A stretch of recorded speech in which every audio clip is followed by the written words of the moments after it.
कैसे हैं आप सब। स्वागत है आपका टीचिंग इंस्टीट्यूट में। सीटेट दिसंबर जनवरी 2022 था, इसके लिए हमने प्रैक्टिस सेट चालू कर दी है। आज हमारी हिंदी की प्रैक्टिस सेट करेंगे, हिंदी की प्रैक्टिस सेट नंबर 4 करेंगे। देखिए यहाँ पर शिक्षण, हिंदी शिक्षण विधियाँ एंड पेडागोजी, इनमें से 15 क्वेश्चनों को डिस्कस करेंगे। आपको पता है हिंदी में 30 नंबर के क्वेश्चन पूछे जाते हैं, जिनमें से 15 नंबर आपको गद्यांश और पद्यांश होते हैं और 15 नंबर आपके हिंदी शिक्षण और पेडागोजी से होते हैं।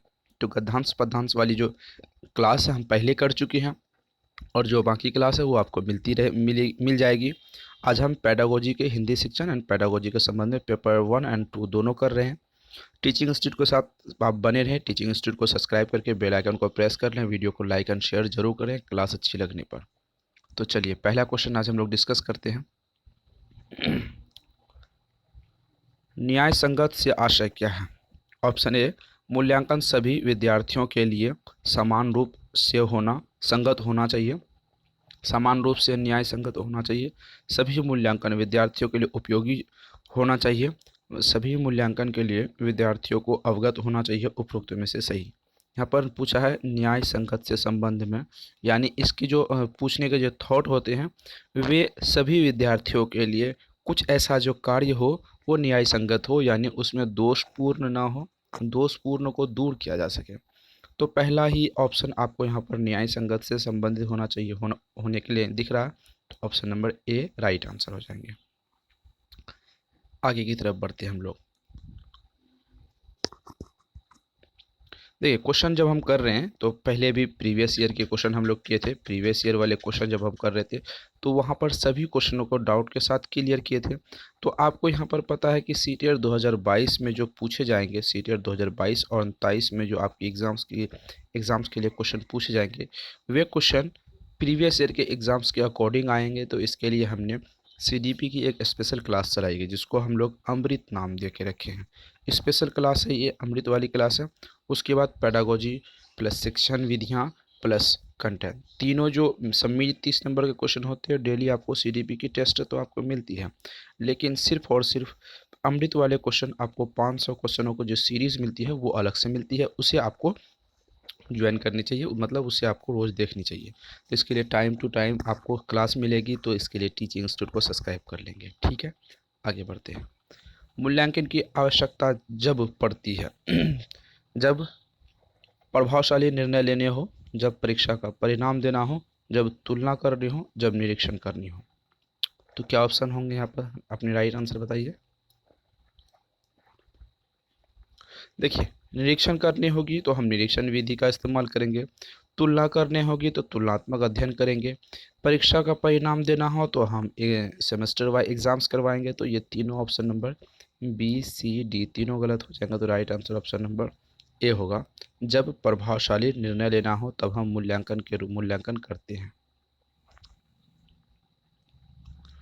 हिंदी शिक्षण में निर्माणात्मक मूल्यांकन की श्रेणी में आते हैं विद्यार्थियों के गृह कार्य, अध्यापक द्वारा पूछे गए प्रश्न। इन दोनों में से कोई नहीं, ऑप्शन केवल ए एंड बी दोनों। हिंदी शिक्षण में निर्माणात्मक मूल्यांकन की श्रेणी में आते हैं। निर्माण की श्रेणी में कौन आते हैं हिंदी शिक्षण की? हमने आपको कहा कि जब हम क्लास करेंगे तो हिंदी शिक्षण से संबंधित करेंगे। हिंदी शिक्षण, देखिए हिंदी शिक्षण में 15 में से आपको मिनिमम यहाँ पर 6 से 7 क्वेश्चन आएंगे। उसके बाद पेडागोजी वाले क्वेश्चन जब करेंगे, पेडागोजी वाले क्वेश्चन करेंगे, यहाँ पर भी 6 से 7 क्वेश्चन आपको। इन दोनों क्वेश्चनों को डील करने के लिए पेडागोजी जब क्वेश्चन हम करेंगे तो positive tag word and negative tag word, ठीक है, इन दोनों के माध्यम से हम कर लेंगे। लेकिन हिंदी शिक्षण की 6 से 7 जो क्वेश्चन आएंगे, उन 6 से 7 क्वेश्चनों को हम क्या करते हैं, उन 6 से 7 क्वेश्चनों को आपको लेक्चर क्लास अटेंड करनी होगी। अगर आप यहाँ पर लेक्चर क्लास नहीं देख पाते हैं तो आपको क्या करनी होगी, कंप्लीट नोट्स आपके लिए तैयार की गई है। नोट्स के लिए आपको ना तो, अगर जब आप नोट्स से लेंगे तो कोई दूसरी किताब खरीदने की ज़रूरत नहीं पड़ेगी, क्योंकि 100% वहाँ पर नोट्स सभी किताबों का निचोड़ लेके रखा गया है, मतलब निचोड़ उसमें बनाया गया। तो आपको नोट्स लेने के लिए मैं लास्ट में नंबर बता दूंगा, वहाँ पर आप ले सकते हैं। 138 का क्वेश्चन देखेंगे। तो सबसे पहली बात, निर्माणात्मक मूल्यांकन की श्रेणी में आते हैं गृह कार्य। विद्यार्थियों के जो गृह कार्य होते हैं वो भी एक शिक्षण के रूप में देखा जाएगा। अध्यापक द्वारा पूछे गए समय प्रश्न तो ऑप्शन ए, ऑप्शन बी दोनों हो जाएगा। तो right answer option number D होगी। भारतीय व्यवस्था में शिक्षा का प्रथम प्राथमिक उद्देश्य क्या है? शिक्षा आर्थिक चुनौतियों के लिए तैयार करना, राष्ट्रीय हित को सुरक्षित करना, व्यवस्थित तथा अव्यवस्थित शिक्षा प्रदान करना, उपरोक्त में से सभी।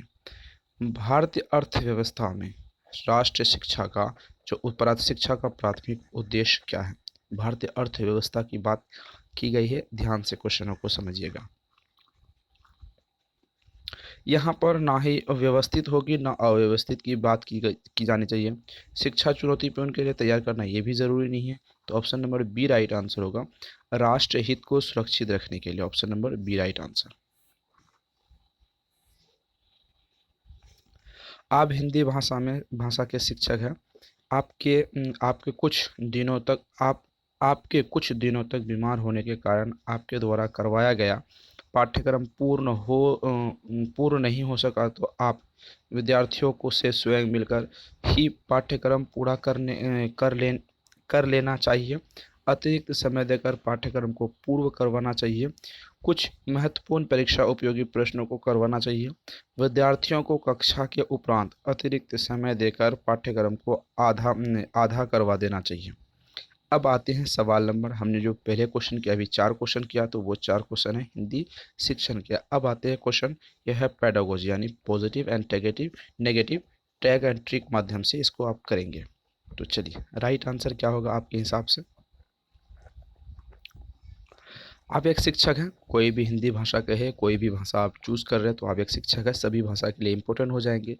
तो अगर आप एक शिक्षक हैं, अगर आप बीमार पड़ जाते हैं सेशन के बीच में या फिर शुरुआत में या एंड में, शुरुआत में, तो आप बीमार पड़ने के बाद अपनी कक्षा को कंप्लीट नहीं कर पाते, यानी सिलेबस को, पाठ्यक्रम को पूरा नहीं कर पाते हैं। जब आप तबीयत से ठीक होते हैं तो क्या कर पाते हैं, क्योंकि समय लेट हो चुकी होती है। तो यहाँ पर option number B right answer होगा। पाठ्यक्रम को पूर्ण करवाना चाहिए। अतिरिक्त एक्स्ट्रा टाइम देकर यहाँ पर आपको पाठ्यक्रम को पूर्ण कर पूरी तरीके से कंप्लीट करवाना ही पड़ेगा आपको। ये 5 चीज़ आप ध्यान में रखेंगे।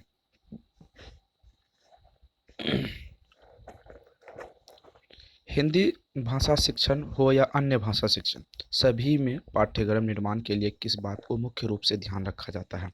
विद्यालय को, कक्षा शिक्षक को, विद्यार्थी को, पाठ्य वस्तु को। कोई भी भाषा शिक्षण है जिसके पाठ्यक्रम जब निर्माण होता है, सिलेबस जब बनाया जाता है, तो किसको ध्यान में रूप यहाँ पर रखा जाता है? राइट आंसर होगा विषय वस्तु को। किस पैटर्न पर? अगर आप हिंदी के बना रहे हैं तो हिंदी के यहाँ पर ध्यान रखेंगे, उर्दू की बना रहे हैं तो उर्दू के बारे में बेसिक चीज़ों को यहाँ पर ध्यान में रखेंगे। अगर आप मैथिली के बना रहे हैं, भोजपुरी के बना रहे हैं, मगही के बना रहे हैं, जो भी हिंदी सिलेबस की बना रहे हैं, भाषा शिक्षण की बना रहे हैं, तो आपको उस भाषा शिक्षण के बारे में अत्यधिक ध्यान में रखनी होगी। हिंदी भाषा शिक्षण में वर्तमान समय में देवनागरी लिपि के संदर्भ में कौन सा कथन असत्य, यानी 3 ऑप्शन सही हो जाएंगे।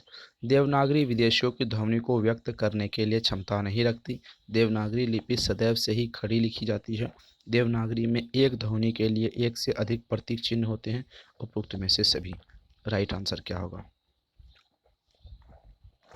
तो राइट आंसर यहाँ पर ऑप्शन नंबर आप देख रहे होंगे, ऑप्शन नंबर यहाँ पर डी राइट आंसर होगा, उपरोक्त सभी। सुनना कौशल से संबंधित है। सुनकर अर्थ ग्रहण करना, देखकर अर्थ ग्रहण करना, छात्रों की मौलिकता में वृद्धि करना। उपरोक्त में से केवल ए एंड बी। सुनना मतलब लिसनिंग वाली बात किसमें, कौन से कौशल के गिनती में यहाँ पर आते हैं? देखिए, आप अगर सुनते हैं तो सुनने के बाद आपको अर्थ ग्रहण करते हैं, देखकर अर्थ ग्रहण करते हैं, ये भी दोनों चीज़ें एक हो जाएगा। तो option number A and B दोनों होगा, तो right answer option number D आपके यहाँ पर हो जाएंगे। श्रवण कौशल द्वारा विद्यार्थियों का कौन सा अन्य कौशल विकसित होता है? वाचन एवं लेखन कौशल, भाषण कौशल, मौखिक कौशल, भाषाई कौशल। श्रवण कौशल द्वारा विद्यार्थियों को कौन सा अन्य कौशल विकसित होता है? सुनने वाले कौशल के द्वारा विद्यार्थियों को और कौन से कौशल जो हैं वो विकसित होते हैं? वाचन कौशल और लेखन कौशल। अगर आप सुनते हैं तो जितनी अच्छी भाषा को आप सुनेंगे उतनी ही अच्छी भाषा को आप दोबारा रूप में उसे बात कर पाएंगे। दूसरा, जितनी ही अच्छी लेखन कौशल भाषा सुनेंगे, जितनी अच्छी कौशल के रूप में आप सुनेंगे वही कौशल के रूप में आप उसको लिख पाएंगे। यानी कि अगर आपको सार्वभौमिक अगर शब्द सुनना है तो सार्वभौमिक ही लिखेंगे। सार्वभौमिक लिखना है, भौमिक तो भौ में औकार लगाएंगे। तो यहाँ पर देखिए दोनों चीज़ें इम्पोर्टेंट हो जाएगी, लेखन और वाचन दोनों। हिंदी शिक्षण में मौखिक अभिव्यक्ति में किसके किसके अवसर बराबर मिलते हैं? अनुकरण और अभ्यास के, पठन और लेखन के, व्याख्यान और भाषण प्रतियोगिता के, रचना और निर्माण के। हिंदी शिक्षण में मौखिक अभिव्यक्ति के किसको अवसर बराबर मिलते हैं? ऑप्शन नंबर यहाँ पर ए राइट आंसर होगा, अनुकरण और अभ्यास की।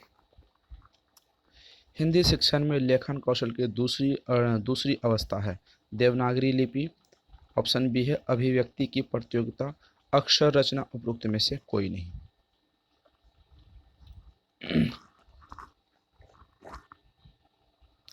हिंदी शिक्षण में लेखन कौशल की अवस्था है रचना और अक्षर। किसकी रचना है, किसकी है? रचना और अक्षर। ऑप्शन सी।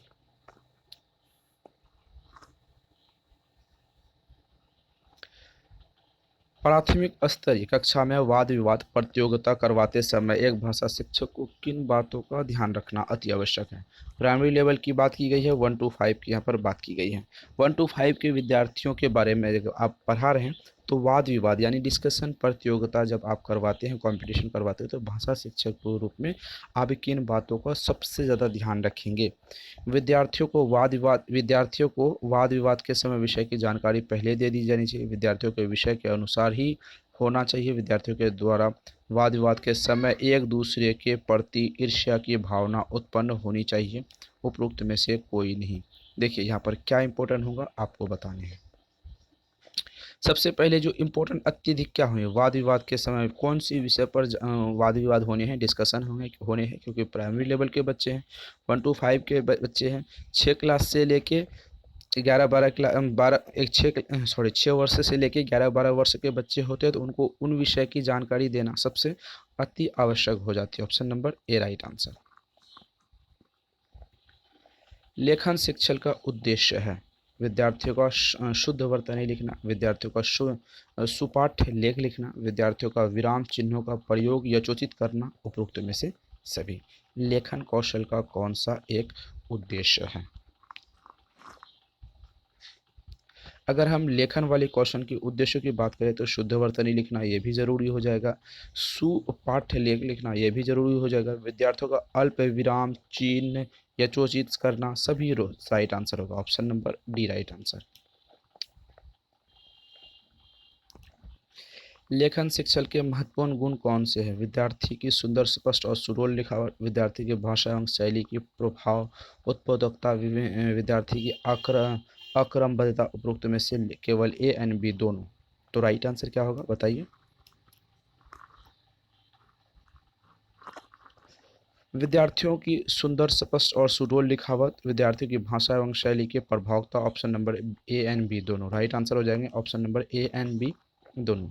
अभ्यास को कितने श्रेणियों में विभाजित किया जाता है?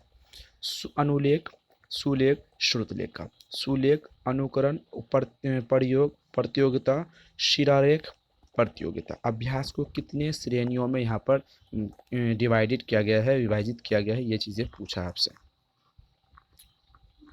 चलिए राइट आंसर बताइए। इसका right answer option number A हो जाएगा, अनुलेख, सुलेख, श्रुतलेख। Option number right answer A हो जाएगी। ये थी मोस्ट इंपोर्टेंट आज के हमारे हिंदी के 15 क्वेश्चन। आपको 15 में से 12 करने हैं। यहाँ पर 12 अगर कंप्लीट होते हैं, कितने आपके राइट आंसर होते हैं आप कमेंट सेक्शन में ज़रूर बताइएगा। टीचिंग इंस्टीट्यूट को जुड़े रहिए। 7634993536 नंबर पर आप व्हाट्सएप करके कंप्लीट नोट्स ले सकते हैं। कैसी क्लास लगी कमेंट सेक्शन में ज़रूर बताइएगा। फिर मिलते हैं अगली वीडियो में। Thank you.